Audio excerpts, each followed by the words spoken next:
Daman બેસલોર circle પાસે truck પલટી, ડ્રાઈવરને નાની મોટી ઈજા। દમણ નજીક બેસલોર સર્કલથી કુંતા તરફ જતા માર્ગ પર આજે મોડી સાંજે માલ સામાન ભરેલી ટ્રક પલટી મારી ગઈ હતી, જેમાં ડ્રાઈવરને નાની મોટી ઈજાઓ પહોંચી હતી। જોકે સદનસીબે આ અકસ્માતમાં ડ્રાઈવરનો આબાદ બચાવ થવા પામ્યો હતો। પ્રાપ્ત માહિતી અનુસાર અશોક લેલન્ડ કંપનીની ટ્રક નંબર MH11CH6498 ટ્રકનો ચાલક સોમનાથથી જોલી પ્લાસ્ટિકમાંથી પ્લાસ્ટિકના બકેટનો સામાન ભરીને દમણ કોસ્ટલ હાઈવે તરફ આવી રહ્યો હતો।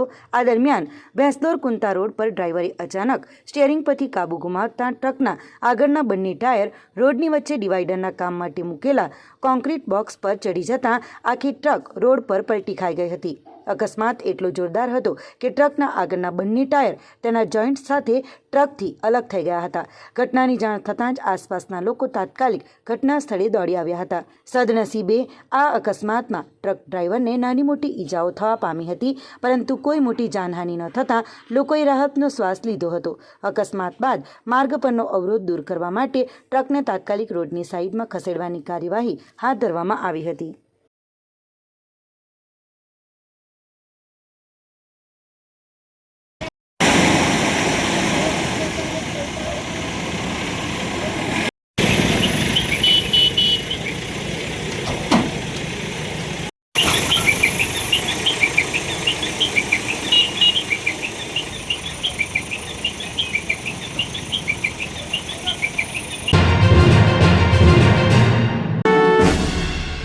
દમણ કોલેજ રોડના બ્યુટિફિકેશનમાં વધારો, રોડ પર પેડેસ્ટ્રીયલ રેલિંગ લગાવવાનું કામ પૂરજોશમાં ચાલુ। દમણનો કોલેજ રોડ હવે એક નવું અને સુંદર સ્વરૂપ ધારણ કરી રહ્યો છે। કોલેજની સામેના આખા રોડ પર હાલમાં પેડેસ્ટ્રીયલ રેલિંગનું કામ પૂરજોશમાં ચાલી રહ્યું છે, જે રોડની સુંદરતાની સાથે રાહદારીઓની સુરક્ષામાં પણ વધારો કરશે। રોડના ફૂટપાથ પર અને મુખ્ય માર્ગ વચ્ચે સુરક્ષા માટે પીળા કલરની આકર્ષક રેલિંગ લગાવવામાં આવી રહ્યું છે। તેનાથી ફૂટપાથ પર અવરજવર કરતા રાહદારીઓ માટે ખૂબ જ સરળતા રહેશે। કોલેજની સામે લગભગ 200 થી 300 મીટરના વિસ્તારમાં આ પેડેસ્ટ્રીયલ રેલિંગ લગાવવાનું કાર્ય ચાલી રહ્યું છે, જે ખૂબ જ ટૂંકા ગાળામાં પૂર્ણ થઈ જશે। આ માર્ગના બ્યુટિફિકેશનના ભાગરૂપે આખા રોડ પર ડેકોરેટિવ લાઇટ્સ પણ લગાવવામાં આવી છે, જે રાત્રિના સમયે માર્ગને એક નવો અને આકર્ષક દેખાવ આપશે। ઉલ્લેખનીય છે કે દમણની સરકારી કોલેજની જૂની ઇમારતના સ્થાને પણ હવે નવું અને ભવ્ય સંકુલ તૈયાર થઈ રહ્યું છે, જે પણ આવનારા દિવસોમાં બનીને તૈયાર થઈ જશે। પેડેસ્ટ્રીયલ રેલિંગનું કાર્ય પૂર્ણ થયા બાદ રોડ અને નવનિર્મિત કોલેજ સંકુલની સુંદરતામાં અનેક ગણો વધારો થશે। જો કે અગાઉ આ રોડનું કામ ચાલુ હોવાથી વાહન ચાલકોને ભારે હાલાકીનો સામનો કરવો પડ્યો હતો, પરંતુ હવે આખો માર્ગ તૈયાર થઈ જતાં લોકોને મોટી રાહત મળી છે।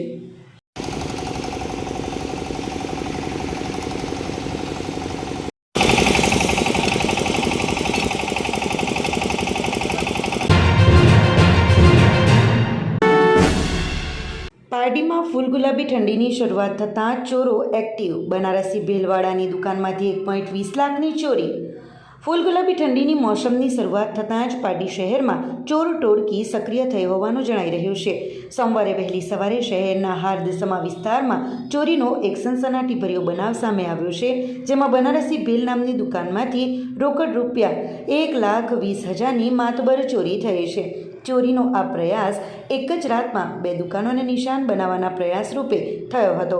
પારડીના કેલિડોનિયા બિલ્ડિંગમાં પુરોહિત ઝેરોક્સની દુકાન સામે બનારસી ભેલની દુકાન ચલાવતા રાજેશભાઈ ઉર્ફે રાજુભાઈ પન્નાલાલ ગુપ્તા રવિવારે રાત્રે 9 વાગ્યે દુકાન બંધ કરીને ઘરે ગયા હતા।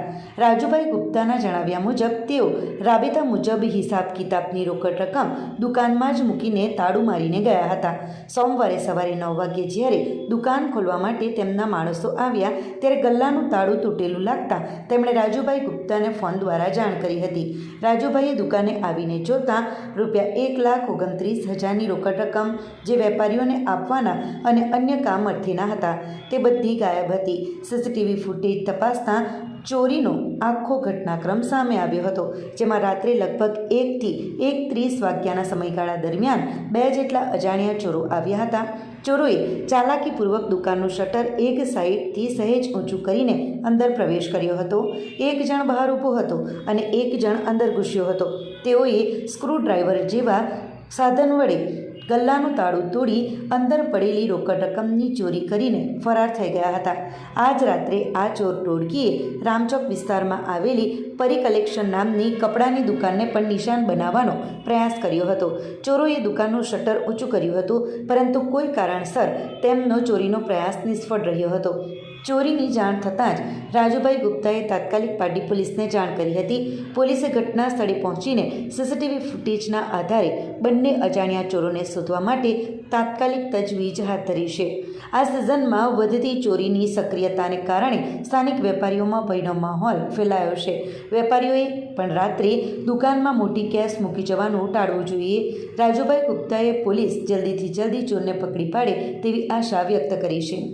હવે અમે સવારે 7 વાગે 9 વાગે દુકાન ચાલુ કરીએ, રાત્રે 9 વાગે વધાવીને અમે રાબેતા મુજબ હિસાબ કિતાબ દુકાનમાં મૂકીને તાળું મારીને ઘરે ગયા.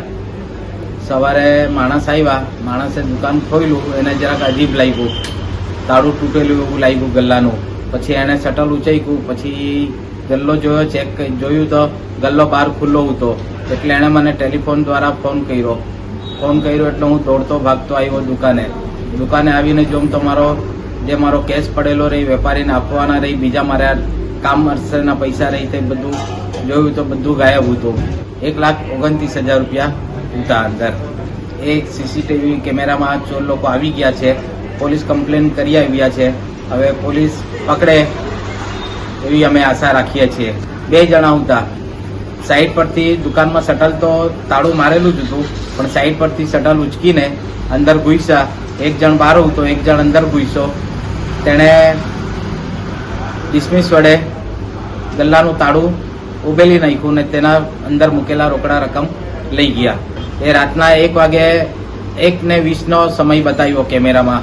અમે અમારા દુકાનના ટીવી કેમેરા ચેક કર્યા, તેમાં 1:20 ટાઈમ બતાવ્યો. વેપાર ના રહી, પછી છૂટાની વારંવાર તકલીફ પડે. ગ્રાહક લોકો હવે 500ની મોટી જ નોટ કાઢે. હવે આપણે દુકાન લઈને બેઠા એટલે છૂટા તો રાખવું પડે. પોલીસ પાસે અપેક્ષા રાખીએ કે હવે આ જલ્દ સે જલ્દ ચોર પકડાય તેવી આશા રાખીએ. વલસાડના રાખોડિયા તળા વિસ્તારમાં આવેલી આંગણવાડીમાં મોટી દુર્ઘટના ટળતા હાશકારો. એક બાળકને સામાન્ય ઈજા થતાં સારવાર અપાઈ. વલસાડ નગરપાલિકા વિસ્તારમાં આવેલી દેરા ફળિયાની એક આંગણવાડીમાં સ્લેબનો પોપડો ખરી પડવાની ઘટના બની હતી. આ ઘટના આજે 12:30 વાગ્યાની આસપાસ બની હતી. સ્લેબનો પોપડો ખરી પડતા અંદરના સળિયા પણ દેખાવા લાગ્યા છે. આંગણવાડીમાં નાસ્તો કરી રહેલા બાળકોમાંથી એક બાળકને માથાના ભાગે સામાન્ય ઈજાઓ પહોંચી હતી. આંગણવાડી વર્કરના જણાવ્યા મુજબ બાળકોને પ્રાર્થના અને દૂધ આપ્યા બાદ નાસ્તો કરાવવામાં આવી રહ્યો હતો. બધા બાળકો નાસ્તો કરીને રોજિંદા ક્રમ મુજબ બાજુની આંગણવાડીમાં બેસવા જઈ રહ્યા હતા, પરંતુ 2 બાળકો નાસ્તો કરવાના બાકી હતા, જે વર્કર બહેન સાથે બેઠા હતા. તેમાંથી એક બાળક જરાક બાજુમાં બેઠેલું હતું અને તે દરમિયાન પોપડો પડતા તેના માથા પર થોડું પડ્યું હતું. ઘટના બાદ આંગણવાડી સ્ટાફ તુરંત દોડી આવ્યો અને તાત્કાલિક રાહત આપવા માટે બાળકને નગરપાલિકા સંચાલિત હોસ્પિટલના ડોક્ટરો દ્વારા સારવાર આપવામાં આવી હતી. આ ગંભીર ઘટના બાદ આંગણવાડીમાં તપાસ શરૂ કરી દેવામાં આવી છે. હાલ બાળકોને બાજુની આંગણવાડીમાં બેસાડવામાં આવ્યા છે. નવાઈની વાત તો એ છે કે આ નવી બનેલી આંગણવાડીનું લોકાર્પણ ગત એપ્રિલ માસમાં જ કરવામાં આવ્યું હતું અને માત્ર 7 જ મહિનામાં આંગણવાડીના પોપડા ખરવાનું શરૂ થઈ ગયું છે.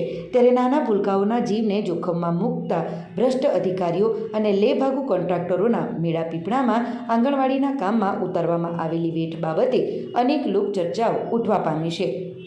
અમે બાળકો સવારે આવ્યા પછી બાળકોને પ્રાર્થના ધૂન કરાવી, પછી દૂધ પીવડાવ્યું એ લોકોને, પછી નાસ્તો કરાવતા હતા. બધા બાળકો નાસ્તો કરીને અમે બાજુની આંગણવાડીમાં બેસવાના, રોજના બેસીએ કે નહીં, એટલે આજે પણ ત્યાં જ બેસવાના. પણ 2 બાળકો જ નાસ્તો કરવાના બાકી રહી ગયેલા હતા. એ મારી સાથે જ બેસેલા હતા, પણ એક બાળક એમ કે જરાક આ સાઈડ હતું, એટલે જેવો પોપડો પડ્યો ને તો એના માથા પર થોડુંક પડ્યું. એમ કે વાગ્યું તો નથી. રોહન સર આવી ગયા, હિતેશભાઈ લઈ આવ્યા એમને, એટલે એમણે તપાસ કરી, પણ કંઈ એટલું નથી વાગેલું વધારે. કંઈ બેન ગભરાવાની કંઈ જરૂર નહીં મળે ને હોસ્પિટલ જવાની પણ જરૂર નથી એમ કીધું. એને બરફ ઘસ્યો એટલે હવે સારું છે એમ. અમે 24/4/25 હમણાં બાજુમાં બેસા છે. એટલે હમણાં હું પેલા મેડમ અમારા જે બેન છે ને બીજા, એ ટ્રેનિંગમાં છે, એટલે અમે 3 જોડે જ બેસતા છે અત્યારે. એટલે અમે ત્યાં જ પછી જતા રહીએ. અહીંયા નાસ્તો એવું કરાવીએ અને પછી અમે ત્યાં જ જતા રહીએ. એટલે એમના બી સચવાઈ જાય ને અમારા પણ સચવાઈ જાય. પંડોર અંબાજ માર્ગ પર ઇકો કાર રોડ સાઇડે ઉતરી ઇકોમાં સવાર તમામ લોકોનો આબાદ બચાવ.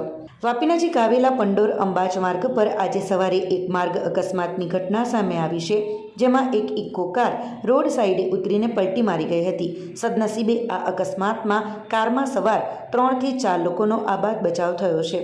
સ્થાનિક સૂત્રો પાસેથી મળતી માહિતી મુજબ પંડોર નજીક અંબાજથી વાપી તરફ જઈ રહેલી ઇકો કાર નંબર DD01G6268ના ચાલકે કોઈક અગમ્ય કારણોસર સ્ટિયરિંગ પરનો કાબુ ગુમાવ્યો હતો. કાબુ ગુમાવતાની સાથે જ ઇકો કાર સીધી રોડની સાઈડમાં આવેલા ખાડામાં ઉતરીને પલટી મારી ગઈ હતી. અકસ્માતની જાણ થતાં જ આસપાસના લોકો અને રોડ પરથી પસાર થતા વાહન ચાલકો ઘટના સ્થળે દોડી આવ્યા હતા. જોકે કારમાં સવાર તમામ મુસાફરોનો ચમત્કારિક બચાવ થતાં લોકોએ રાહતનો શ્વાસ લીધો હતો. અકસ્માત બાદ કારને ખાડામાંથી બહાર કાઢવા માટે કાર્યવાહી હાથ ધરવામાં આવી હતી.